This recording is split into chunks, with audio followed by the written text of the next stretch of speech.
Hi guys, this is Dre Laurel for Top Gear Philippines, and today we have with us the Ford Territory. Now, before we go any further, I just want to point out that we've only had this unit for about a little over a day, so this video isn't a formal review. It's more of giving you guys impressions of the car, the feel for the car, the design, the features. So let's get right into it.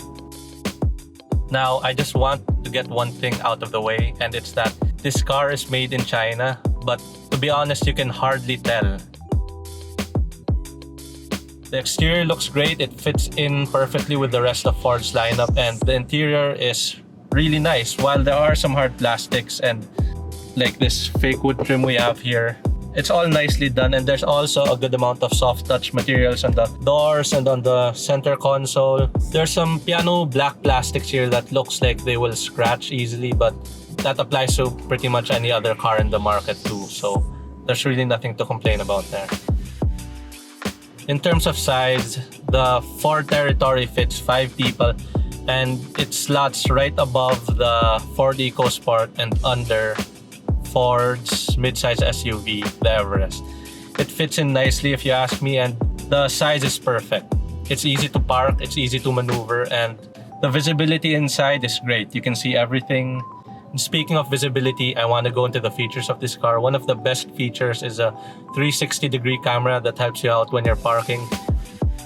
You can see everything from the side mirrors, speaking of which the side mirrors are huge.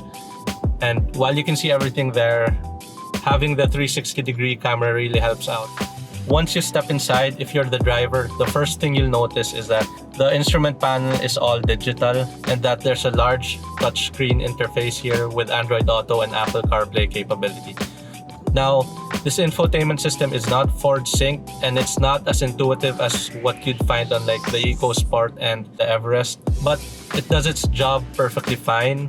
I mean, it's gonna take a little getting used to, but once you get the hang of this interface, you're not gonna have any problems. Another thing I like about the interior is that the sunroof is massive. It extends all the way from the front seats to right behind the rear passenger bench. So far from my brief time with the Ford EcoSport, I think that Ford has found a nice spot for this compact crossover in its lineup. Again, it sits right above the EcoSport in terms of size, and it offers more space and more features than the subcompact crossover.